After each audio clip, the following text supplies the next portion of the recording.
চারিদিকে যখন অন্যায় ও পাপে পূর্ণ হয়, লাঞ্ছিত হয় নারী, তখনই মাতৃশক্তির আবির্ভাব হয় তার সংহারকারিণী রূপে।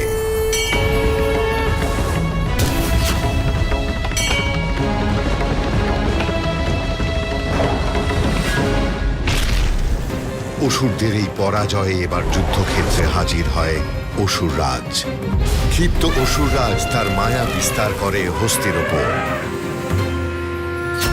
विश्वरूपिणे विश्वेशे प्रसीदत्वं सनातनी।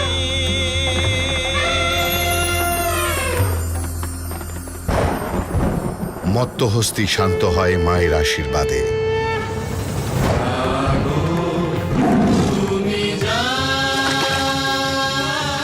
মহালয়ার পুণ্য লগ্নে দেখুন জাগো মা জাগো দুর্গা, 21শে সেপ্টেম্বর ভোর 5টায় জি বাংলায়।